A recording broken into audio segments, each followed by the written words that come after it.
everyone, and welcome back to the Walking Dead series by The Verdict's End. I'm your host, Nicole. I'm Gary. And today we're talking about The Walking Dead Season 11, Episode 16, entitled Acts of God. This is the second half of the three. There's three halves of the final season, and this is the second half. So we got the last few episodes. It says fall 2022. So anywho, Garrett, what did you think of this kind of like finale? It's funny to me that you said second half. Uh-huh. Yeah, this is a whole new season. Yeah. I'm tired of this shit. Yeah. Yeah, just make it a season. Just make it. They should just made it. But, like, I don't know. Yeah, but I thought the show was great. Excellent. I mean, there's a couple of things I call bullshit on, like the ending when he rounded up people in Oceanside. You're not getting to Oceanside. You're not getting in there. I don't care if you got there one time. They got you in there. I mean, you don't know where all the little booby traps, this, that. And don't the Oceanside have guns? Yeah. They have the weapons. Yep. So you're not just going to go to Oceanside and round people up. I'm calling bullshit, and I'm mad as hell right now. Yeah, I'm pretty mad about the Oceanside as well.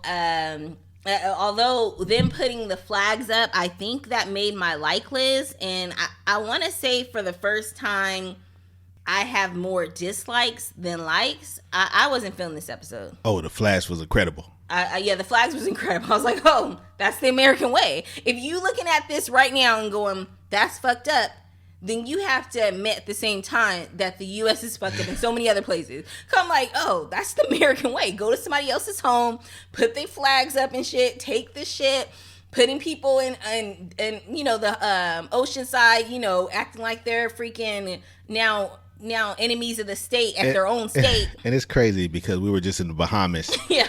And the guy pointed out, he said, see right over there, they're building an American embassy. Yeah. Like, oh, cool. American going in and putting their flag everywhere. So when I saw the Commonwealth, I liked it. And I was like, oh shit, I like it because I'm American and I'm fucked up. You know, that I'm thinking that this is okay. I mean, I know it's not okay, but that's the only thing I really like. Well, I loved it because it gave me Game of Thrones vibes. Oh. Like, I took this from you. Now let me put my flag. And I'm pretty sure there's other shows like The Last Kingdom and other shows that have that. But I mean, that is and I can't just say American. That is the way. the world way. The world way. Yeah. Like right now, there's a war going on. Well, I don't want to get into that. We don't want to get into the depressing shit. Yeah. But somebody trying to plant the flag. Right. But let's go. What you got for likes? All right, yeah, I don't have much, so just add anything to it. Like I said, I didn't really feel this episode. Like, the first thing I wrote down was a dislike, but as far as the likes goes... Well, we go out of order. I mean, I'm about to say season finale. This the season finale of the mid-season of the second half of the season. Yeah, it would definitely be out of order, because I only have two likes. And the first one is, you know, the fight scene with Maggie and Leah.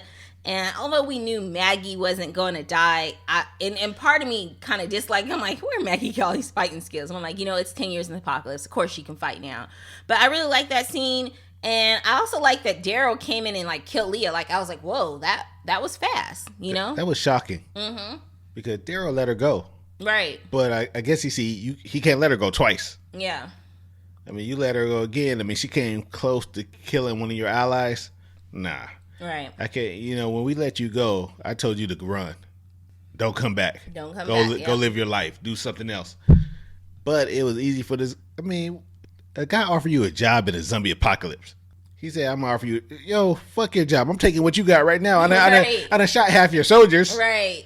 I thought that was kind of dumb that Leah, you know, actually took him up on his offer. And then even this week, she's like, I'm doing things my way. I'm like, and then like 5 minutes later, the bitch is dead. And I'm like, okay, like what was the whole point, Leah? You could have started a whole new life somewhere just peaceful, minding your business. Yeah, she could have. And you had some revenge, and then I didn't even get the revenge and hatred for her and Maggie, like them both hating each other so much. What are you talking about? Their groups got in a fight. Yeah, people got killed. That's what happens. But the hatred, when Maggie's like, yeah, you just want to see me suffer. And Leah's like, everybody you love is going to suffer. I'm like, what the fuck? Why? Like, I don't see how you that mad. Y'all barely know each other. They know each other enough. I mean, I felt their pain. Like with Maggie, and I felt it. And in fact, that should have been number one on your like list when Maggie said, "Hey, I killed your people because I wanted to." Nah, that was stupid. Once again, Maggie being reckless. You have a kid at home and you up here shit talking. Yeah, I killed your people because I wanted to. Like, why are you doing all this talking, Maggie? I mean, I know she was distracting her, like, to get unhooked. But once again, I thought it was baiting so much. Like, why were you doing all that shit talking? Because Aaliyah could have shot you easily and been done. Well, she knew she would already be dead. If she wanted her dead, she would have been dead. And Maggie knew that. Well, if Aaliyah got mad enough and she sat there and was like, fuck it, I just want her dead. She talking too much shit. She could have. I like the fight scene, but I didn't even get their hatred for each other. I'm like... Well, Maggie unloaded her whole team, her family, the people she called her family. So, yeah, I can feel her hatred. That's like the people we rolling with. And I say we because there are people. Yeah. Alexandria, Oceanside... Hilltop. I mean, our people's over at Hilltop. Hilltop is no more, but we have people over there. Right. Now, you see, he could drop his flag from Hilltop. I thought he did drop a flag at Hilltop. No, that was Alexandria. Okay, he did. It was like 3 flags. It was Oceanside and just Alexandria then? Alexandria. He dropped a flag on both sides of Alexandria. Okay. And Oceanside. Okay. I mean, the whole world would be calling bullshit if we saw a flag on the ground at Hillside. On the ground. Yeah, I don't know. I still didn't get their hatred for each other. But moving along to the next, like, is the flags. Like, I thought it was badass putting those flags up. Like, yo, it's only going to last so long. And at the same sense, I can say I like it, but I am disappointed in mainly Oceanside for letting go. Like, you know how they go, you have to kill me first? Like, that's a vibe I'd be on. Like, you have to kill me first. You ain't coming to my secret home at the beach. I've been chilling here for 10 fucking years. And now you coming in. Kill all of them. They were lining them up. And they had a little firing squad. He flipped a coin. So that was pretty sad. But it was just unbelievable for me. Yeah. No way you're getting through Oceanside. They have, the little things they would have knew you were coming. Right. We saw how organized they were when Tara came, and that's like 7-8 years ago. Right. Like, unless they just slipped up and stopped, and but they shouldn't have. And now you have these clumsy ass stormtroopers. You're right. I mean, we saw Leah take out stormtrooper. These stormtroopers have no skills. Yeah, and not only that, they're like clearly you can see them clear as day. They're not even in like anything camouflage or anything like that. They're just walking around with this white and red outfit on that's bulky as fuck. So right. So tell me your dislikes, and I'm gonna walk you through them. Okay. I'm gonna turn those around the lights. I don't know about this. Let's talk about it. This is a small dislike, but Hornsby at one point was talking about like, yeah, he sent some people out, and it's like, first of all, Hornsby, you didn't have that many people. You already sent half out, and we saw Daryl and them take them out. Daryl and Era took them out last week. Yeah. So then you have the other half with you now. But then he mentioned to one of the stormtroopers, he's like, yeah, we got a 20-mile perimeter search going on. Like, how? Like, you don't even have the manpower for 20-mile search. And then not only that, why are you guys wait? I wouldn't travel 20 miles right now for an enemy in a car. I just ain't doing it. Like, it's just like if they're 20 miles away, that's fine with me. You're 20 miles away. Yeah. So I just didn't like that he even said it and that it was suggested that he had so many people with him. He didn't. Yeah, I can't walk you through that one. You're right. That was just crazy. Next is Daryl saying, we should split up to cover more ground. Why? Come on. Y'all know better. I believe that right there. I mean, if they split up, first of all, when you're by yourself, when they say you may get further with a group. No, you may get further by yourself. Mm-hmm. But you're stronger with a group. I think that's how it go. Something like that. But by them being together, they're just an easy target. They're sitting ducks. By them spreading out, they can cover more ground. And if an enemy try to roll up on one, you never know where the other one's at. The other one's probably right behind you. But in this case, they weren't right behind you. He said, let's split up. Yeah, split up the cup. And look what happened when they split up. They cover more ground. All right. Daryl was able to be there to kill his baby. to kill his wifey. You know how Daryl loved her. Now that he got rid of her, he needs to go on and meet with with Connie, they just like change their mind on that relationship. They're like, yeah, we're not even gonna have them any scenes together or anything. Oh yeah, the writers changed their mind on it. Yeah, the writers said, "Fuck that." That's what they said. Let's explore this over here. All right, so next dislike is, why are they keeping all their dirty secrets? Like, we kind of talked about this years ago when Negan first came to Alexandria, and remember they were looking for that one missing gun because they had an inventory list of all their guns. And I just kind of call bullshit on this time when they're all comparing notes. They're in Ezekiel's apartment, or not Ezekiel, Eugene's apartment, whoever's apartment, and they're comparing the notes and are like, look at all this list. This is the dirty secrets, and okay, these, and comparing to this list. I'm like, I mean, and I'm not saying it doesn't happen. Clearly, that's how people get evidence in the real world. But the fact that people are leaving their dirty secrets, like, in writing, it just doesn't make sense to me. Well, you have to understand that it happened to our group with the guns, but the dirty secrets they discovered this time, that they weren't a part of our group, so they probably haven't learned that lesson yet. And you have to understand that this group is still set up. They're running like the real world, where you have to keep documents. Like, you know, in organizations, you keep documents a year. You had to keep it 2 years. There's a certain amount of time you had to keep documents, and they're still running like that. They haven't learned their lesson yet, but they're going to learn today. Yeah, I mean, maybe I guess it's realistic, like with, you know, Hillary Clinton's emails, and then Trump, they're saying they got evidence here and this in the real world.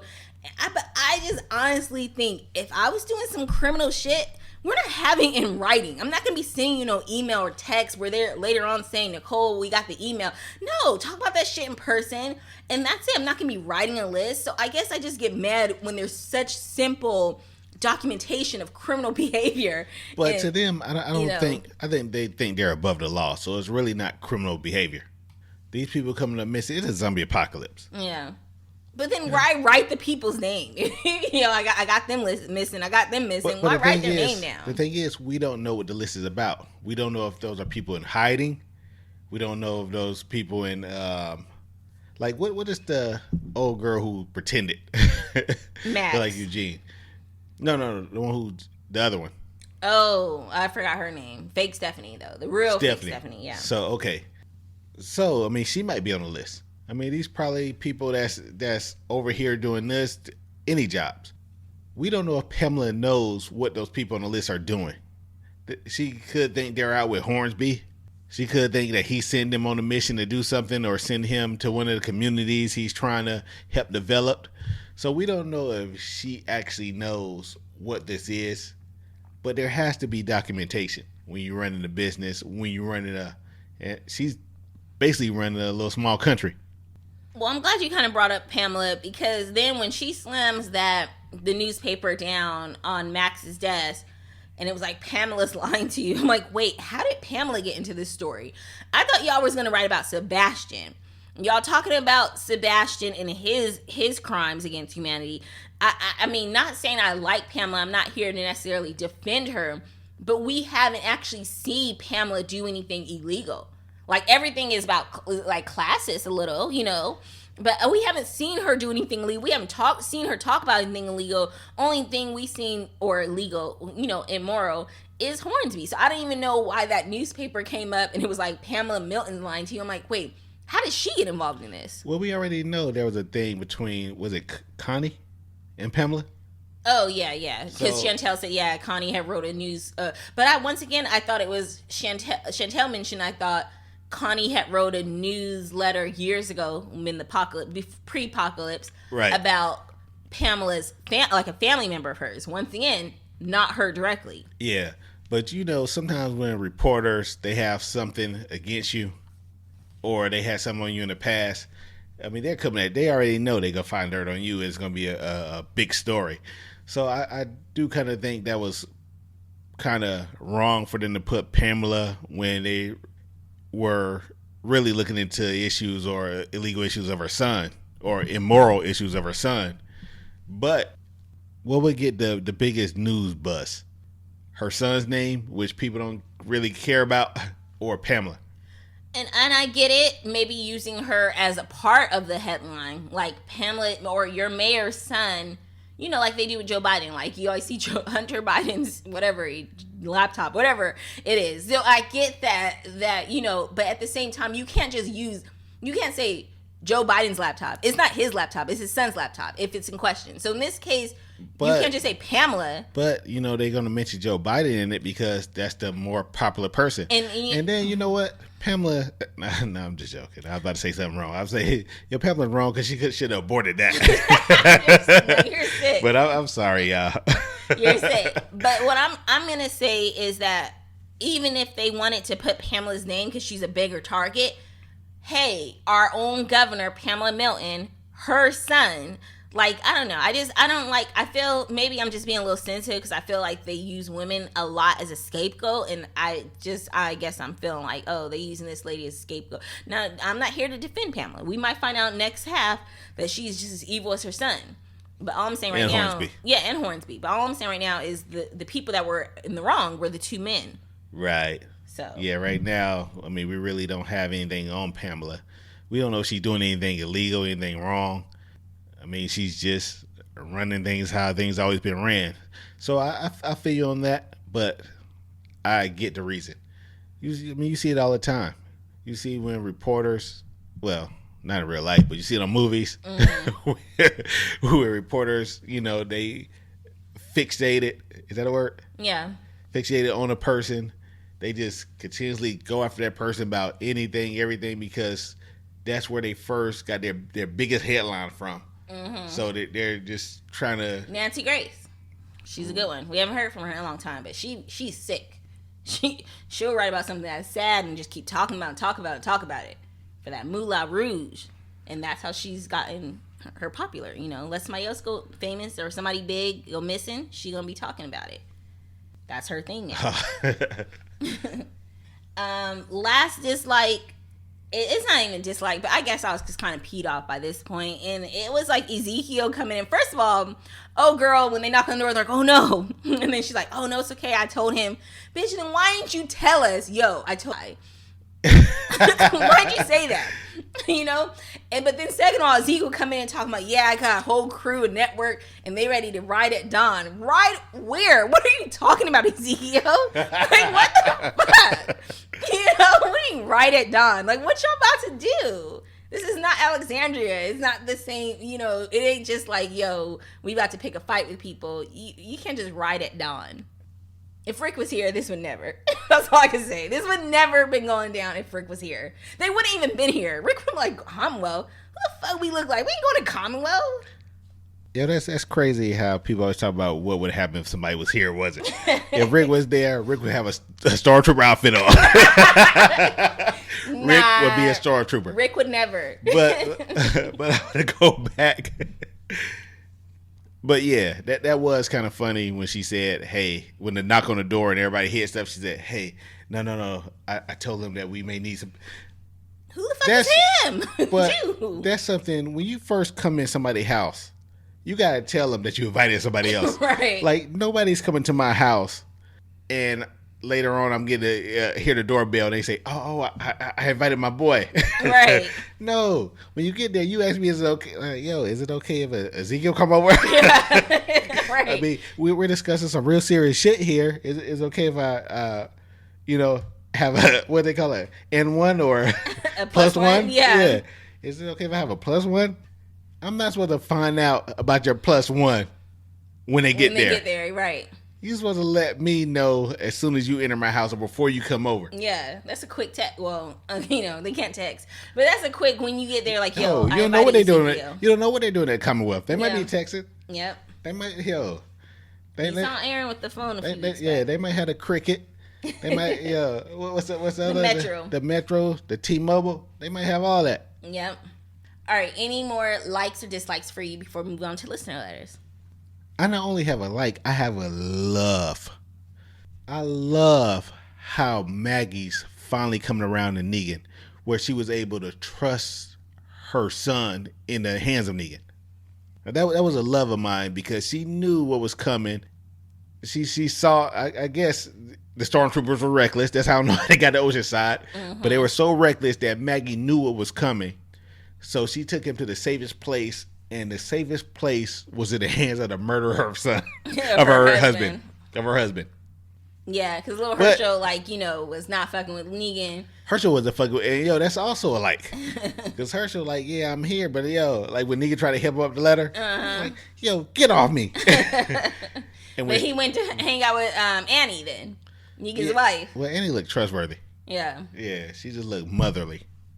So I mean that was a big like of mine because it sees that she kind of see the change in Negan, but she know if anybody could protect her son at that moment, it was Negan. Mm-hmm.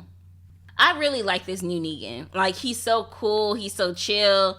Even when she came up, he's like, Maggie, Maggie, this is you? Okay, come on in. But he wasn't tripping.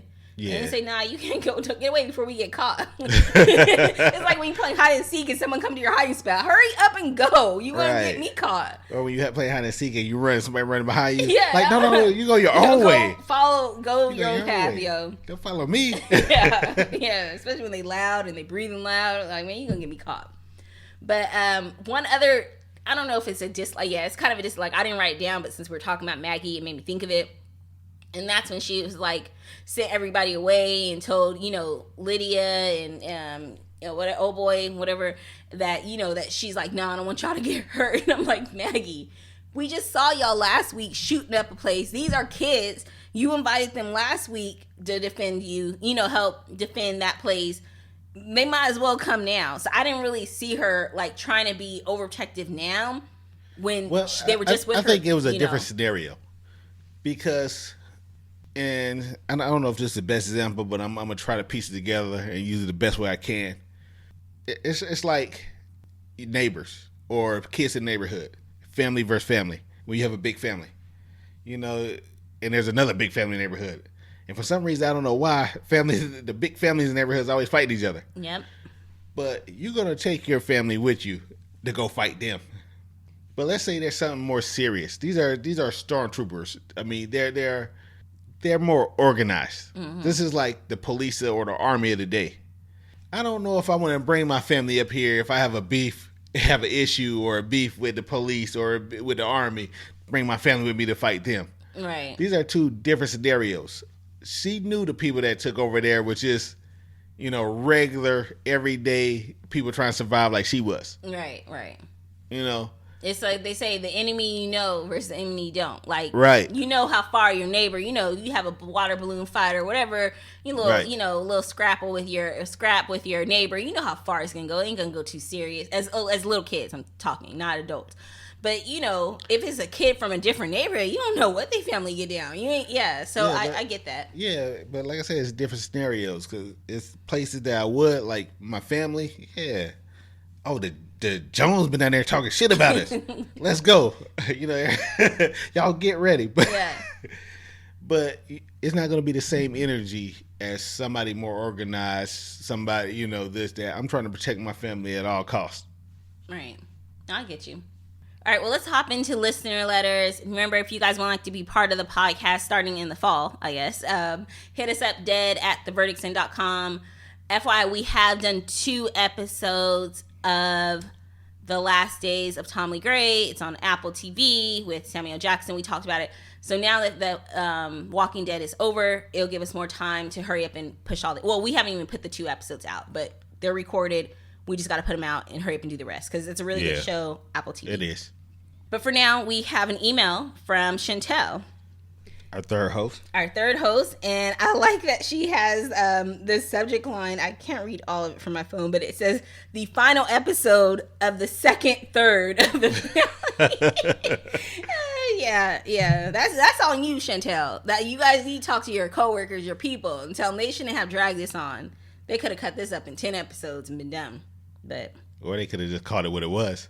What season are we on? 12. Now it should be 12. Well, no, every season is about 16 episodes. So technically this would have been like a regular season.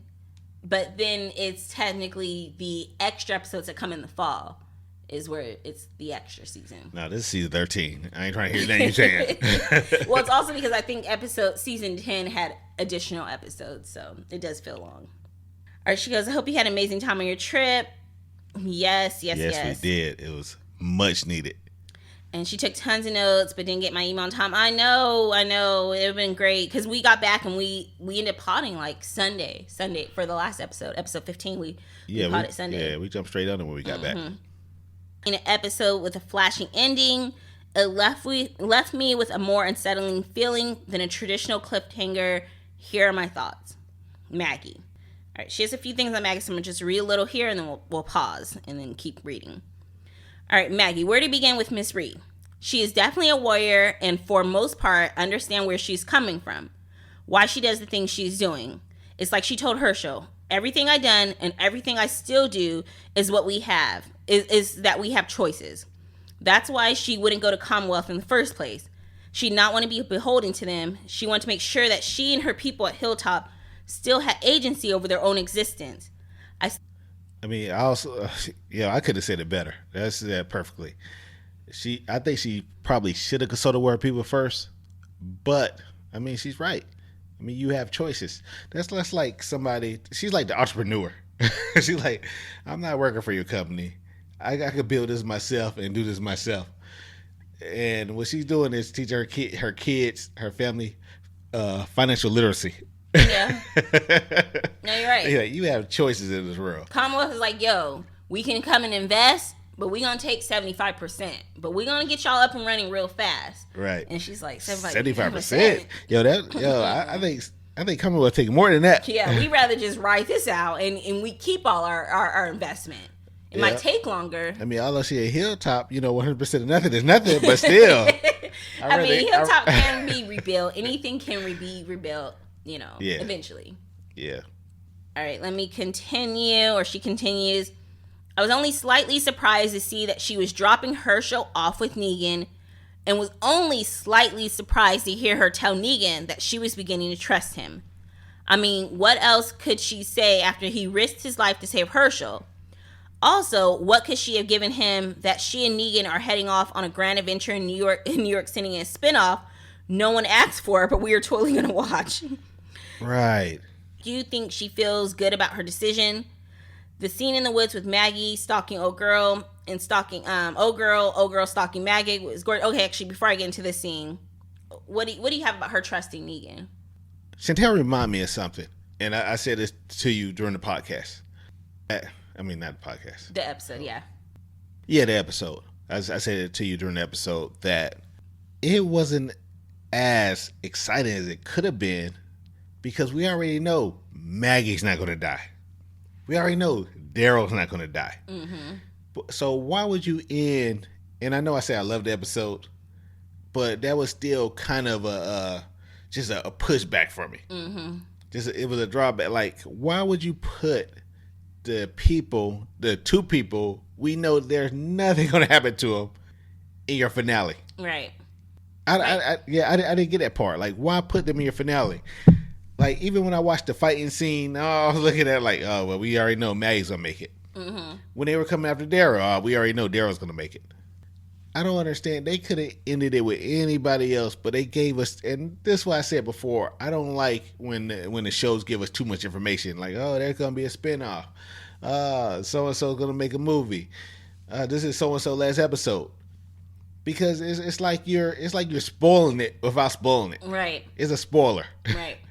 So if they wouldn't have said that, if we didn't know about Maggie spinoff or Daryl spinoff, Negan spinoff, this would have been a more exciting episode. Yep.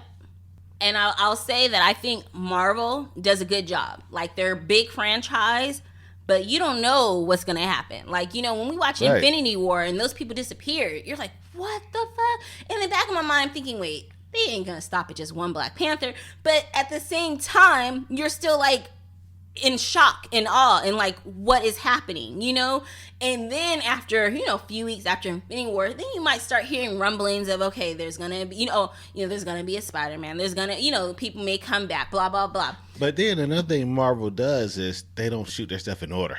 That's true, too. So if they say it's going to be another Spider-Man, you don't know when that took place. It could have took place before the Infinity War. Right. It could have took place before the meta, right. The metaverse, the blips.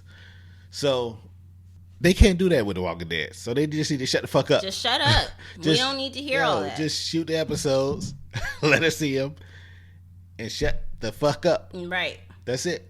That's all you gotta do. All right, so she continues with the scene in the woods with Maggie stalking old girl stalking Maggie was gorgeous. Again, the use of digital film is giving major depth to the images on the screen when they are in the dark. Maggie and old girl look absolutely beautiful, and the colors are so rich. I imagine what other scenes from the show that were filmed in the dark would look like if they were filmed in digital. In digital, like when our group tricked the Terminus people at the church, and doubled back. Old girl pistol whipped the shit out of Maggie, and that fight between the two was intense. She whipped Maggie's ass like Maggie stole something. She did. She whipped Maggie's ass. And I'm so relieved that when Daryl got there, when Daryl got there, when he did, and in a way I'm happy it was him who killed old girl. But I would have loved for Maggie to come out on top on her own and not end up being a damsel in distress. Well, the thing is, we've seen Maggie in that position before. We've seen Maggie get beat up by a walker this season. By a walker. Yeah. A dead guy. Bones. So Maggie's just been in that position. I think they're trying to just make Maggie just superhuman. Yeah. Just a human. Like, we're not trying to make her fight scenes intense where, she's just a badass. They're trying to make Maggie as real and down to earth as possible. Yeah. And I feel like they're doing this because they have to. When you take somebody off a whole season, or how long was Maggie gone? She was gone like a whole season, maybe a season and a half. Yeah, you actually have to rebuild their character. You have to put them back in good lights with the people that's watching, especially people like Gary who don't trust Maggie. But you know what? I didn't trust Maggie. I trust her now. It's about time. I trust her now, and she's back to being one of our people again. Okay. I forgive her. I forgive her for using us to go do that. But I think they're trying to just build Maggie up to, in the lights of how we want to see her. Yeah, I mean, I think, they have. She was gone for a while, so they have to bring her back. Remind us why we liked her, or what did we like about her? Because there could be some people that think about Maggie and go, "Well, I liked her because she was with Glenn." I'm pretty sure that's not what people say. Somebody is me. I mean, I don't know. Because you think about Maggie and her old little ways, she was mean to Glenn at first. She was just, I don't know. I mean, I don't hate Maggie. I have no problem with her. But she's not at the same time like one of your top favorite characters that you're thinking of. But going to Chantel's message as far as them shooting in the woods, I didn't really like that scene. I was like, why y'all playing around, like playing these games, I love that scene. And then I had to rewind it like 3 times because I thought Maggie hit Leah in the head with the gun. And then when it woke up, I was like, how's Maggie tied up? They glitched it so quick. They didn't want you to know who did what. Yeah, well, I had to rewind it like 3 times because I'm like, wait, how is Maggie tied up if she just hit the girl? And then I kept the girl hit her. But it looked like Maggie. Yes. It showed it so. And then I was like, but why they show it so fast? But I'm like, oh, you're right. It's because they wanted us to believe Maggie got the upper hand. But and I bet if you pause it on there, it probably is Maggie. No. I like the 3rd time it took me, I did see Leah's blonde hair. But the one thing I will say with damsel in distress, and I'm definitely like a feminist. Go girl, fight, waha. But I feel like so many shows, movies, and everything do that. Like going from the Hunger Games, there's so many like girl power. Even with the Marvel universe, and like now it's almost looked at as like a flaw when a girl does get saved. Like she can't get, like it's almost taboo. You can't have a girl get saved by a boy nowadays, or they have to save each other or whatever. And it's like, I get it. Like I'm all for the equality. But at the same time, I don't mind someone just getting saved. Like what's wrong with a girl getting saved? I'm getting my ass whooped. Yeah, I want to be like, yo, don't save me. I'm girl power. Yeah. No, save my ass. I don't care if it's a man, a woman, save me. Yeah, so I don't have a problem with that. And you mentioned earlier that we don't really know Maggie for her fighting skills. She was a farmer, yo. But at the same time, she's been in 10 years you've been on the road. But I'm saying we don't know her for her fighting skills. Right. We know Maggie because she was smart. She was intelligent. She knew how to get the people. She was the voice of the people, especially when she went to the hilltop. You know, she had common sense. She was smart. And everything I'm saying is the same thing: common sense, smart, intelligent, just boom. But that was Maggie. So I mean, we don't know her for whipping that. Now, Leah, we know her for whipping ass. Yeah. She's an ass whooper. Right. But honestly, I never saw what everybody else saw in Maggie. And I'm like, it's not a diss towards her. But like, even when Diana was like, yo, like, I want you to be the governor and run this place. I'm like, I'm not seeing what they're seeing. I'm not saying she's incapable, but I just didn't see her and be like, yep, that's my leader right there. Like, that's her. Well, what the thing is, because they had Rick at the time. Mm-hmm. And, you know, Rick, you know, he led by force. Like he said, it's a dictatorship. Or what was his words? Yeah, that's not a democracy anymore. Oh, I want to go back to those early seasons. Right. So, I mean, we seen how Rick led. He was a soldier. Now Maggie is like a mother figure. She's a born leader. She does it with finesse. I mean, you saw how she talked to Gregory. I mean, Gregory was a fucking idiot. Just period. He was just a fucking idiot. But she was able to. Well, she ended up killing him, right? Yep, she killed Gregory, hung him. Yeah, but anyways, she saw the way he was leading it, and she knew it needed a little more finesse. And like I said, she had a smart and finesse for it. But I mean, she didn't ask anybody for permission to kill Gregory. Remember? Mm-hmm. Just did it. And this is why I was saying a couple of episodes ago that the way we were is the same way Commonwealth is. It just didn't feel that way because the Commonwealth is just more like today. It just feels Commonwealth inside, yeah. Well, I'm talking about the money, the money, the classism. Yeah. All right, so she continues. What do you think her original plan was? And she's talking about Leah, to kill Maggie on the spot, then hunt down her family, or keep Maggie there in the cabin and bring her family to her one by one and kill them in front of her. The way her hand was shaking while she was holding the gun, I think she was planning on doing the one by one plan, was using all the strength she could muster. And I think you're right. I felt the same way. I thought she was going to do the one by one, or I think she was probably just going to kill Maggie right then, right there. But after you tell somebody something and you feel like it's their last thought, this is the last thing they're going to remember or worry about before they die, you're at peace. You don't have to go after the family. Yeah, I thought that too. Like, yo, I'm going to kill your family one by one, and I'm going to make sure they suffer, and then kill her. And that's what she died knowing, you know? Or that's what you feel she died knowing. That's what you feel she died knowing. And you just go off and live your life. So, I mean, Leah could have been gone off and lived life. She would have still been alive today. All right, she goes, the big three. So we should consider Daryl, Aaron, and Gabe the big three now, right? I was genuinely worried about Aaron and Gabe. We haven't lost a big character at all this season, and I felt like both of them were ripe for the killing.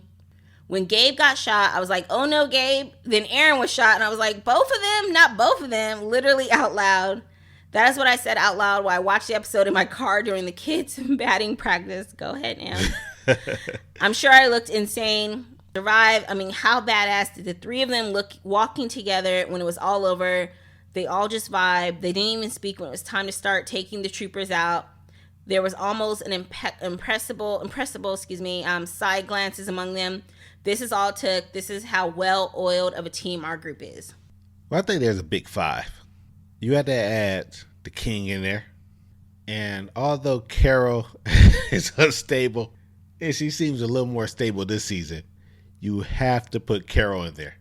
And hold up, let's say 6. Maggie has hit all the 3-pointers. She has took it to the rim, slam dunk. But Maggie, you have to add Maggie to the conversation. But I mean, you are right. All 3 of them, they look badass going through that scene. Mm-hmm. The talk, and they took them out. But I mean, we have a squad. Yeah. Definitely. And I'm glad she brought that scene up because I don't know how it didn't make the list. I love that scene. Yeah. Because earlier Daryl said, yo, it was either this episode or last episode, he was like, yo, they're not going back to Commonwealth.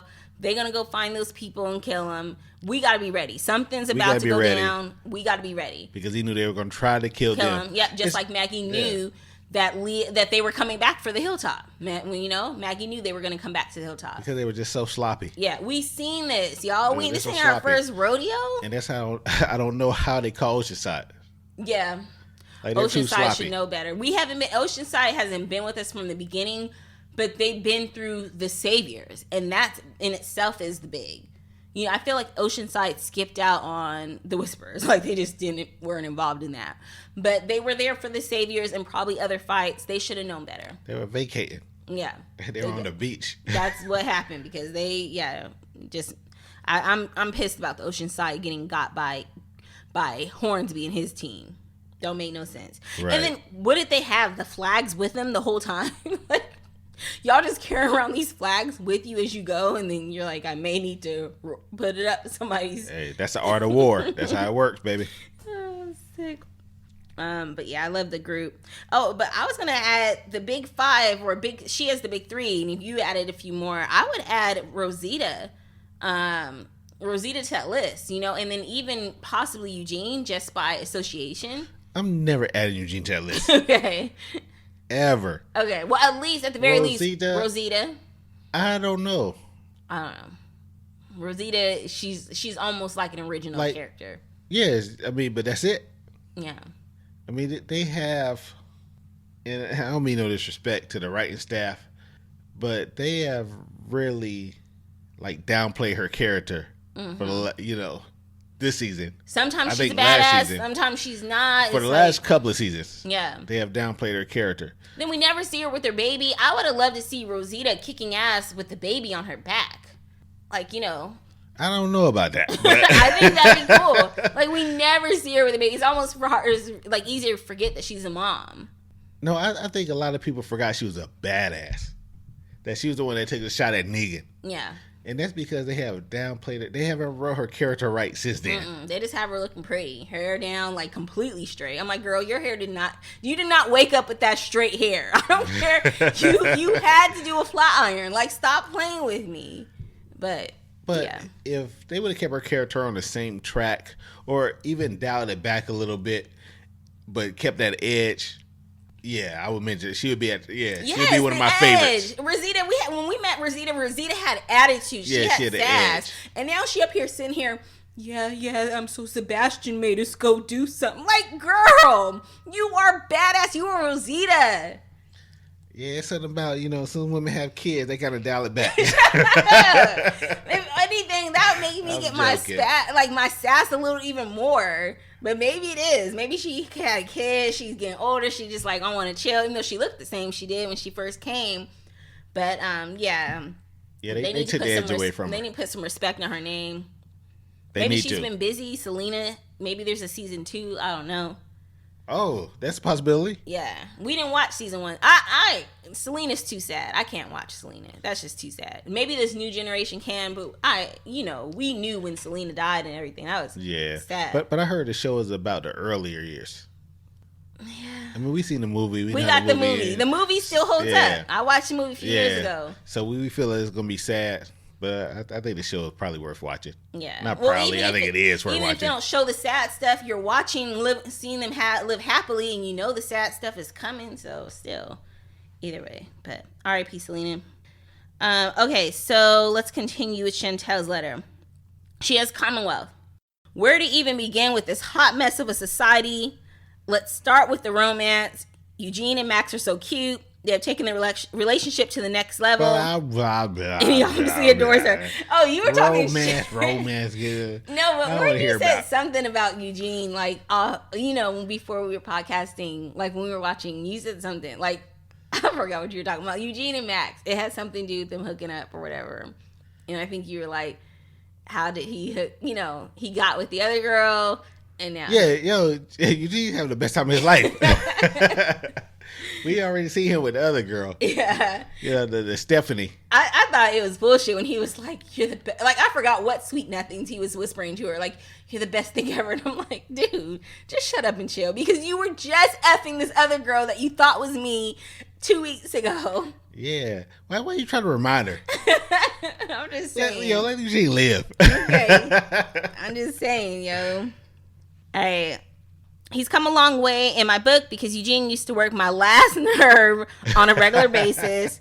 I legitimately used to get embarrassed if the husband walked into the living room while I was watching and Eugene was talking his nonsense.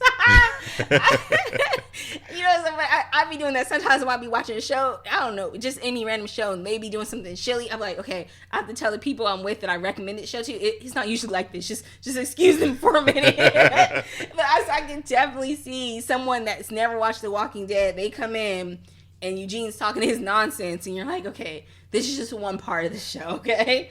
Excuse this behavior. Right. That's funny. All right, let's see. Oh, she goes, now he is in love, swoon. However, I will hold off on calling this full-blown forever love until she lets him see her with her hair wrapped in a satin scarf or bonnet at night. Which is so funny because I got my hair wrapped right now as we pot him.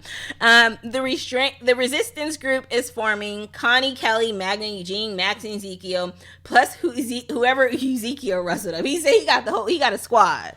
That's what he said. Yeah, I believe him. He got a squad. Yeah. I'm saying, yeah, like you can't. That's why I said you can't name a top 3 without putting Ezekiel there. Yeah, he had people calling him King. Yeah, he had people calling him King. Yo, to this Ezekiel. day, Jerry still be like, yes, King, and different things. You know? I mean, what kind of impression you had to put on somebody for them to call you that? Yeah. And not only that, this dude have a illegal, what they call it? It's called the black market. You know, black market. He's taking organs, putting in other people. In a farm. Yo. You know, get more player to that. He will. Oh, I think I forgot to mention, now that we just brought up the King, when him and Carol were talking, and then she's like, was it this episode, or am I thinking it's an old episode? Where'd I get back together? Yeah, he was like, yeah, you keep saying that. I like that scene. And I still stand by Ezekiel was going to die. But I really like that scene, and it'd be nice if they got back together. I thought, the audacity. How you gonna come at the King like that? Yeah, don't disrespect my man, yo. Don't tell him we still ain't getting back together. Yeah, he already got you. Yeah. He got a cancer Bali thing removed. Yes, from you. From you. You know, made by you or whatever, done by you. He made moves to do that. He already got you. Yep. Oh, she goes, she continues, I love how they filmed the group with that rotating camera in a circle. Actually, I hate that. It was making me dizzy. When they were in the living room. Man, yo, that was lovely. Really? I'm getting confused. I don't like when they do camera scenes like that. Yeah, that was a great scene. I was like, I'm getting confused, yo. Slow down. I'm old now. Just stay still. Just have the camera stay on one position. But that's just me. That shot also made me sad because I have a feeling that they won't all survive. Maybe Kelly's going to die since they made it a point to have Magna translate for Connie. Oh, geez. Yeah, you're pointing that out. That way we still have a translator. Yeah, that's actually a good callback because I did notice that Magna is the one that translated for Connie. But I don't know, something about killing Kelly feels wrong because she's like a kid. But then I think of Carl and Sam and Lizzie, all the other kids that came before. So I don't know. Kelly, I just was like, Kelly's a child still. I didn't see Carl as a kid. I saw him as an adult. Okay, well, what about the other kids? Sam, he was like 10.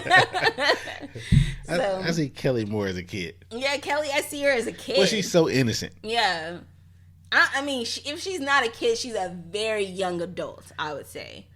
Yeah, I just think it's because she's innocent, and Carl was innocent. Yeah, Carl actually got to the point where I thought that the show would be about Carl. Mm-hmm. I thought Carl was gonna go bad. Really? Yeah, like when he shot that kid, like how whoever was that, Dale? All of you thought Carl could be a villain? Yeah. Yo, that is a podcast. I can see Carl being the villain. We need to talk about that. I can see it. We need to talk about this after we finish this podcast and this. We should do our own the verdicts in What If, like a Marvel's What If. We should. On all our favorite shows, like, okay, what if this happened? Yeah, the verdicts in presents What If. I can kind of see that. Yeah, and then like what Carl if becoming a villain? What if old girl made it, Rick's wife, but Carl still has to put her down?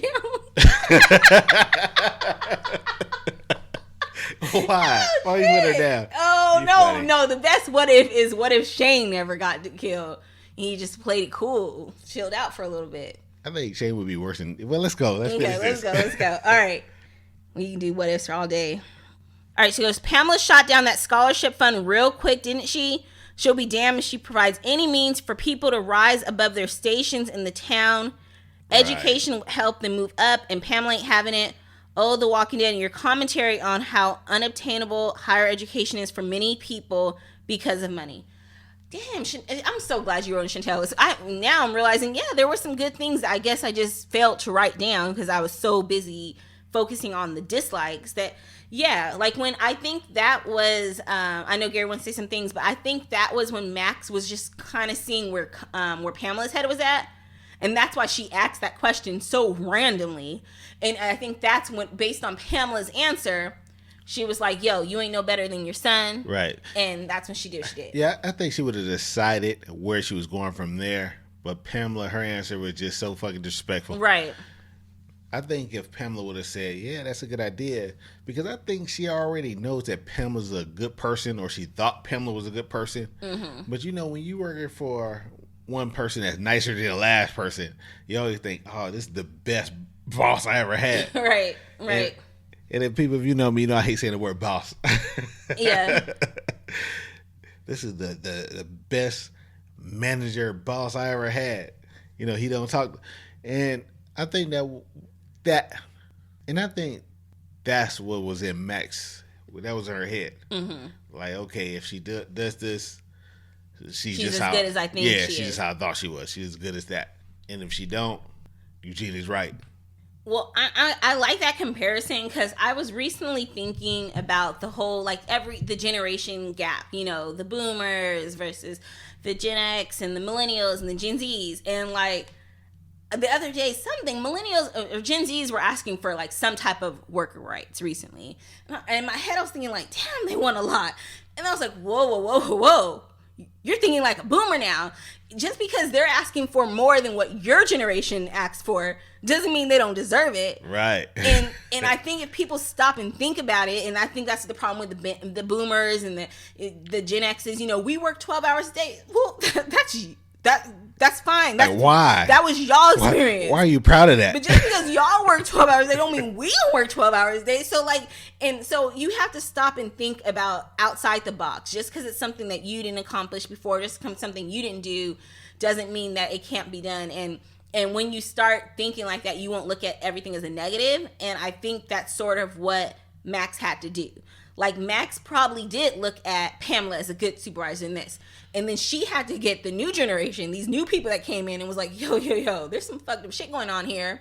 Max had to get out of her own head to realize my boss, Pamela, is not all, like, progressive that I think she is. And that was her question, seeing, like, well, let me just get a feeling for her and see what she's willing to do. And she shot it down, like, right then and there. So, yeah. I know it's like that was like a big swing as far as comparisons go, but I just thought about that whole Gen Z and, like, the rights that they're asking for. It's like, you stop and think about it, it's like, good for them. Yeah. Ask for everything because you want the next generation to have better benefits and better rights than the previous, you know? Yeah. All right. So, and before you say that, mm-hmm. Like, when my daughter and son get older and they start working, and they, you know, say they only want to work an hour a day. Yeah. If they can get away with that shit, yes, who am I to so be it. So be it. I'm not going to come back and say, oh, I worked 9 hours. I worked 8 hours. I got to a point where I work 6 hours a day. You only want to work 1? Right. I'm not going to hate it all. Yes. Let's get to there. If you can get that hour off for a crazy salary. Yeah. Yo, more power to you. I just saw TikTok today, and the guy was like, yo, I just want to work from 7 o'clock to 7:05 and make $2,500 a minute. Is that too much to ask for? If you could get it, no. No, now we're talking. Nobody wants to work. Let's talk about that shit. Because for the longest time, it was like, you couldn't vocally say, I don't want to work. Like, you looked, you know, people call you bum or whatever. But now it's like you're vocally saying, nah, I don't want to do this shit. Yeah, they're vocally saying it every day. Yeah. Like, when would I rather binge a show on Netflix or work? Like, come on. Read a book or work. There's no comparison. Anyhow, we're getting off topic. I'm going to continue on with Chantel's letter here. Way off topic. All right, she goes, does anyone else think Sebastian was going to try to assault Max? Yes. Damn, how did I forget about writing about that too? He was so drunk or high, sweaty and angry. Also, screw you, Sebastian. Caffeine is not the poor man's drug. Do you know how much money I spend at Starbucks on a weekly basis? It is not a recreational drug. It is a key to my survival. Can you tell that triggered me? LOL. I agree with you, Chantel. Yeah. I mean, I don't do the coffee, but I'll be down those 5 hours. Yeah, Gary does 5 hours. And since I've been working from home, like, it's just so great. I have Starbucks coffee that I make at home. So I feel good that I don't have to, like, go in the line and, do it every day because I need it. But yeah, Sebastian was grossing me out when he was all up on her. And then I was about to tell her, well, I couldn't tell her, but I was like, girl, tell him to back the F up. Like, what are you sitting there? Whether you stole, I don't care if you stole $1 million from this man. He has no right to be that damn close to you. That was just inappropriate, gross. And I would have pushed him out of my way if he was that close to me. I'm tired of people committing felonies clumsily. You're so clumsy. How you committing a crime like that? Yeah.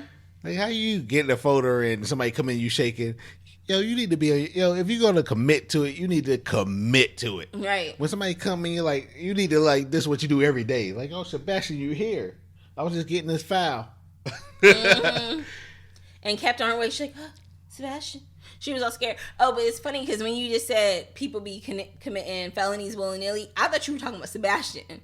Because I was like, yes, I'm glad you agree. That was sexual assault. Like, that was some type of assault that he was having on her. Well, yeah, let's go to that. So that's where I thought you were going with it. But yeah, I do agree. No, I'm talking about people that's trying to sneak and do stuff. Yeah. We see them in the shows. When they sneak and do stuff, they're not fully committed. Yeah. Hold up, but you think it's just a show, but this is real life. Yeah, she was super obvious. I need people that, if you do some wrong shit, commit to it. Yep. Go in there. When they come in, act like you're supposed to be there. Yep. I'm supposed to be getting this foul. What are you doing here? Yeah. Your mom's not here. Why are you here? Yo, it reminds me. So we went on the cruise, and I told my kids, they wanted to go to the gym, and they were first saying like, don't have to be there or something. It's like, man, these are teenage kids. So I told my son, go in there, head held high, look straight forward, look like you know where you're going. Act like you've been there. Act like you belong. Act like you ain't supposed to get no parents' permission. And guess what? He got his workout in, no problemo. Nobody questioned him. It worked. Yeah, it worked. Now you go there all sneaky tip looking around. Yeah. Like, who gonna watch me? But that's what they're doing, and that's what she did. Mm-hmm. She looks super suspicious. So if Sebastian wasn't drunk, high, or whatever, he would have definitely known something was up. I think he knew something was up. Well, yeah, because he already knew something was up in his current state. So he definitely, since he was effed up, he's like, yo, I don't know. He like had that little self-doubt, like, I don't know. So that's why he didn't really call her out on it. But if he was sober, he definitely would have called her out on it because she looked so obvious. I don't think he's ever sober. Yeah. He's one of those people that can't get sober. No, we've seen him sober. When he was talking shit and sent Rosita and Daryl on their mission. Nah, he wasn't sober. I'll never forgive that, man. I'll never forget that. All right, let's continue. Oh, she goes, and he had an unmitigated gouge to touch hit her face. You don't touch your sister's face. That's second only to touching her hair. I have to point this out. That strut Max did when she put the files back in and walked to her desk. Honey, she was feeling herself, and then Pamela dropped that newspaper on her desk. Yikes. ASAP. Yeah. Actually, I thought that was rude, Pamela. Like, what you bitch? You coming dropping this newspaper on my desk for? You know what I thought when I saw that? Ezekiel was the man.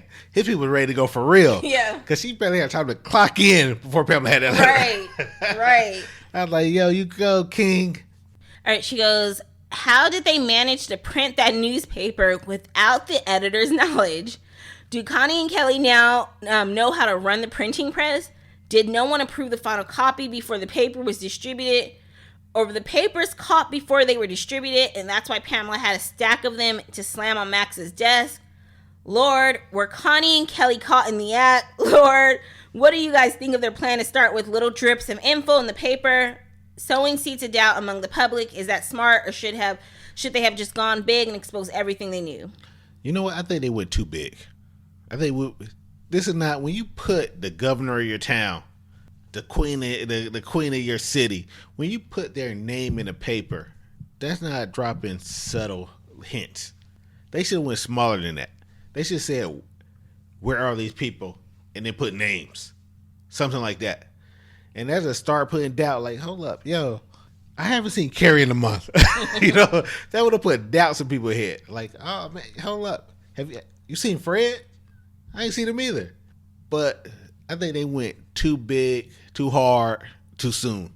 I think you are giving the people too much credit. Like, based on society today, something big, Joe Biden could die and it may be in the news for 2 days. Like, I feel like the Will Smith slap would have lasted longer than Joe Biden news, because the news, everything's moving so fast. Yeah, nobody crazy, gives a you're fuck. right. Like, nobody cares. Something's news, boom, it's big. 2 days. That's why it made the Will Smith thing so weird, because it's like, damn, we still talking about this a week later. This is not the 90s. This is 2022. You get 24, 48 hours at most, you know? Maybe if you're the queen, you might get, 72 hours. But, yeah. So with that being said, I really think they could put out as many stories as they want. People got it good inside. But you got to the understand that nothing's going to happen. No, but I'm saying that you got to understand that it's not today's right now time. Oh, that's true. This is society stopped 2010, right? But I would still say anything post 2001, shit start getting weird after Bush. So things have been weird for a good 20 years. You know what? You're right. Just slowly happened. If you look at it slowly, the shit started getting weird and weird and weird, and then just each thing just got weirder and bigger and meant less. Yeah, okay. Yeah. I'll let you have that one. Yeah. I mean, remember when, I was a kid, but like the Clinton, the scandal, man, that was on the news for like 3 years. They just made a show 20 years, 30 years later. I felt like I did all of middle school with that scandal. That scandal rolled for years. Nowadays, somebody have an affair, that's a 24-hour news cycle. They don't care who you are. If that. Yeah. If somebody don't do that crazier before that, 24 hours up. Really, I was looking at the newspaper and I'm like, okay, like, what do y'all think that's going to do? But see, I think you see like this, but if they had newspaper, apparently they are in the 90s. Yeah, true. If anything, I would do with Ezekiel. I would get people and get out in the streets, get out in Commonwealth and make a scene, protest, Yeah. Versus the newspaper bit. All right, so she continues about the letter or the print, the newspaper, and she goes, sowing seed of doubt among the public. Is that smart, or should they have gone big and exposed everything they knew right away? I read that part already, but now that Pamela knows something is up, do you think she thinks Max is involved? I really hope that Max thinks fast and tells Pamela she caught Sebastian digging through things, but she stopped him, and that she hadn't reported to Pamela because she didn't think Sebastian actually took anything. This way, she sets him up to look like he is betraying his mom. It would track since Pamela seems to be avoiding Sebastian. He thinks she is a bitch, and she thinks he is a brat, or something. Girl, think of something quick.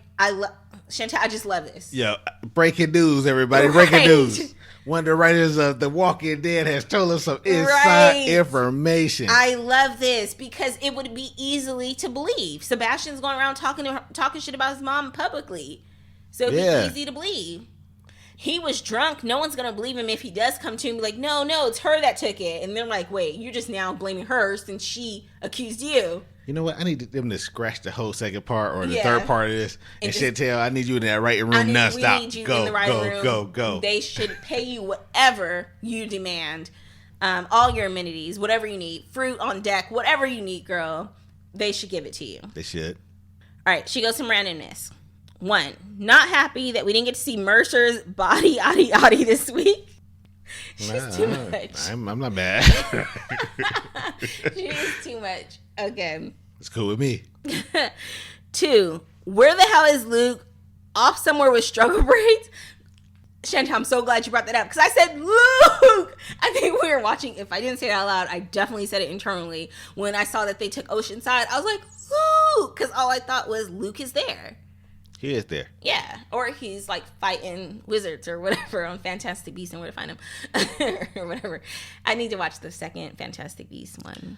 Yeah. I wonder where Luke at because they only moved the women up. Yeah. Well, put the women in the line. Unless Walking Dead forgot that Luke was there. I was going to say, Alden's there too. Chantel would never. Chantel, you would never forget that Luke. At least. But Luke can't be the only man there. That'd be crazy to go there and he's the only man. I'm pretty sure there's more now. Yeah.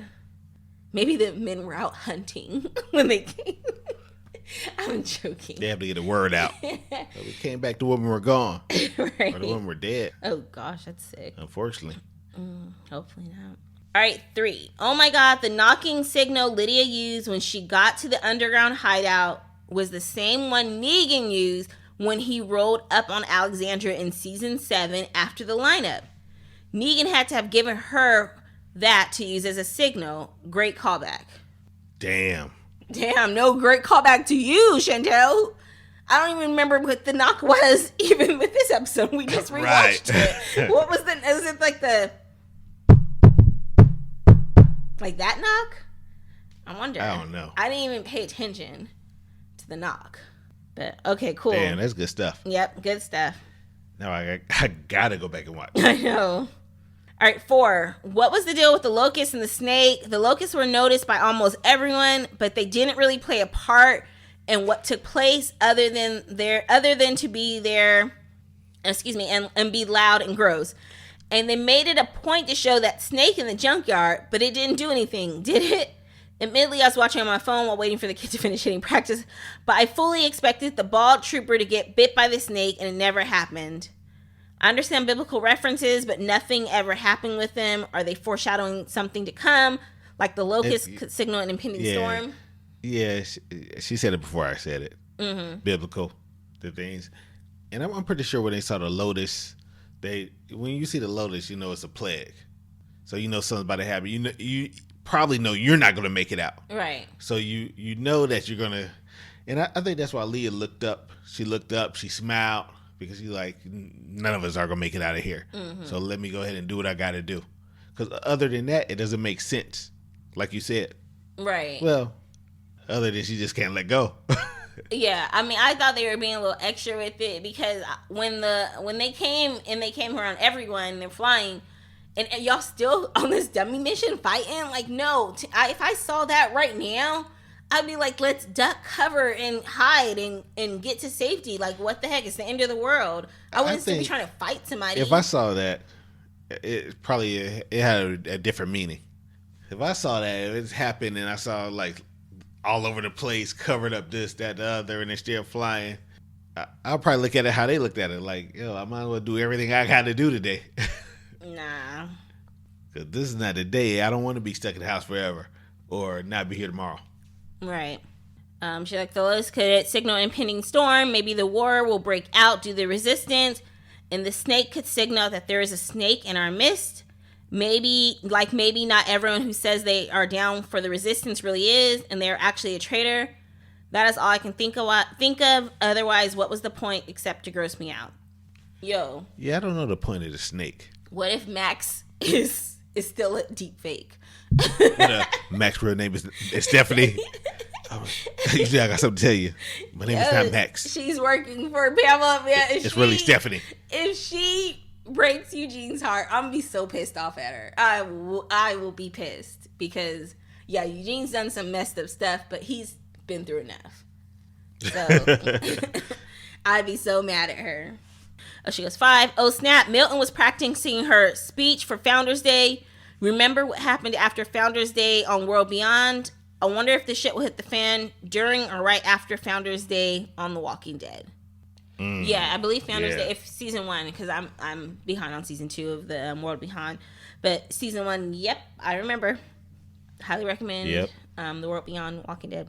And she goes next. A few pods ago, I think someone commented on the wigs. Annie and Max's wigs are so bad. Like, why? Yeah, it was me. Yeah, those wigs are bad. Yeah, they are. She said, I see better wigs on Pinterest. They should at least take some foundation and trace a part in them.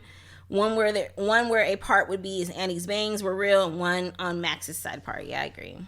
Yeah, I definitely agree. They just look ridiculous. Like they put a helmet on their head. Yeah, both of them. They could have did better. Okay, how excited was Ezekiel for the revolution? Did you see that smile? He's definitely gonna die. Yep. He's definitely gonna die. I agree. I think they should do a little more with the king. I don't think he's gonna die. I think they need to build him up some more. I mean, he's already built up perfectly. Yeah. I mean, this is the king. Goddammit. He's gonna die though. Yeah, he's gonna die. She goes, the banners, rolling down gave off a very foreboding Nazi Germany, North Korea vibe. And Yeah. And then she goes, the Commonwealth are colonizers. They are. I know we said that before, but seriously, they have taken over. They are slaughtering people. I'm pretty sure that lineup at Oceanside means he is going to kill everyone in it and taking over. See, I'd be damned if I stand in my lineup to get killed. Like, we're fighting. I mean, I might die right away, but I'm not just going to stand there in the lineup. Not at all. Yeah. You're gonna make it easy for you. Once I die, you're still going to feel my pain because I'm going to have punched you or kicked you or something. You're going to feel it for a little while. Yeah, feel it a week later. Yep. Everyone take over, raising their banners like conquerors, and it is disgusting. We all know what happens when colonizers go unchecked. We have 8 episodes left to check them. Let's fucking go. Yes. Let's go. Thank you. She said, see you in the fall. Chantel. Oh, no, she said, I'll be checking in with you guys this summer to see what you're covering, so I won't say see you in the fall. Instead, I'll say talk to you guys later. Chantel, thank you. You have been a very big part of this podcast, very instrumental. We got the insider notes. I mean, thank you. We appreciate you. The great callbacks. And I just rewatched the series, over the break. She's doing callbacks on the stuff she wrote already. Yeah, she remembers the episode she wrote. Yeah. I'm like, damn, I've watched each episode like 5 times, 6 times. But yeah, you are good. We appreciate your feedback. It means a lot. And to everyone else who's written in this season as well, or any time that we've been potting, we appreciate it. We love to hear from you guys that, these last few seasons or last few episodes, with The Walking Dead. It is our very second podcast that we ever covered since we've been potting since like 2015. So thank you. We appreciate it. Coming in at season like 6 is hard to get all people to listen to your podcast. So, all right, you guys. Well, let's go ahead and do I Ain't Fearing Shit and Most Likely to Die. I Ain't Fearing Shit. I would have to give it to Leah. Leah was a solo by herself. I mean, she had a group of, I wouldn't say Ninja Turtles, but Ninja Turtles badass. She had a group of stormtroopers that she almost took out by herself, backing her up. That's why she said, I'm going to do things my way. Because, y'all not shit. So I give it to her. She went after Maggie on her own. And, I mean, she would have killed her if it weren't for that damn Daryl. Them meddling kids. Right. I think your choice is a good choice. I think it's actually a great choice. However, I hate Leah. Fuck that bitch. I'd be damned if I ain't fearing shit. I don't care if she's the type, if she ran number 1 in the race, I'd still say, bitch, you did not win because I don't like her.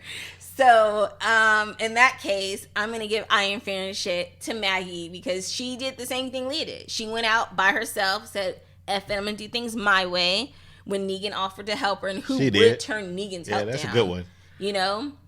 Her baby, she left him again. She said, hey, chill, mommy gonna come back when she can come back. If not, Negan and Annie will raise you in some weird effed up way. But yes, I thought Maggie did a good job. Like, it doesn't mean just because she's not fearing shit, it doesn't mean I agree with her actions, but I think she wasn't fearing shit. Yeah, I mean, that's a good choice. But isn't there some comedy shit if the guy who killed your father had to raise you?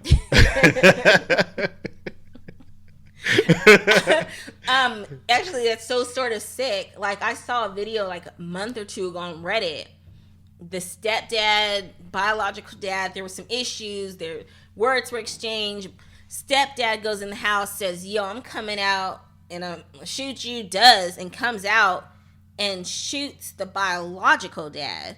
And I believe the kid was in the car waiting. I don't want to make any part of the story, but I don't know for sure if the kid was in the car waiting, but it definitely happened like that. Like, I saw the actual video, like real life. Damn. Yeah. And now everyone was saying, I mean, sad to bring up, I guess, but not I guess, it is sad to bring up, but the reason why I brought it up because people were saying like, damn, now your stepdad, you live with your stepdad who killed your dad. Yeah. Like, that's going to be psychologically, the mother, hopefully she has no choice but to divorce the husband.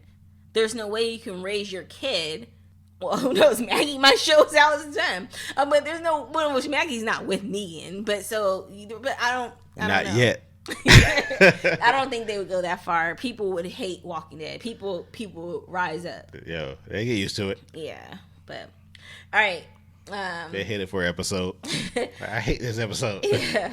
Yeah. So who do you got most likely to die? I guess it don't matter. Why? Oh, because it's like yeah, 5 months away. Or 5 months away. They might write a whole different. Yeah, I guess it don't matter. Why? It don't matter because I mean it's the finale of the finale before the finale. Right. I mean, they might write a whole different show before it gets there. Right. Right, Chantel?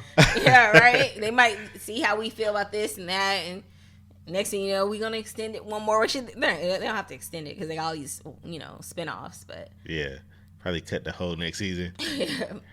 Re-record it. Well, I'm gonna say most likely to die. I'm gonna still say Ezekiel. Unfortunately. Man, stop trying to kill the king. No, I'm not. Long live the king. But yeah, he's gonna die. He definitely is. But that is all we got, you guys. So check out the Verdicts in feed. We'll do some podcasting there, hopefully, with at least the last days of Tom Lee Gray. Yeah. That's on Apple TV, starring Samuel Jackson. Yeah. I mean, we need to get back into our groove of podcasting. Yeah. I mean, ever since we did the move. Yeah, it's less podcasting. Less podcasting. We used to be able to do like 2-3 shows a week. We was on it. At one point, we was doing like 3 shows a week. Yeah, we were. So that's crazy. Now it's like, we do 1 episode a week. But, all right, you guys, thanks for listening. Follow us on The Verdicts In, and we'll be doing some other shows there. All right, until then, I'm Nicole. I'm Gary. Bye.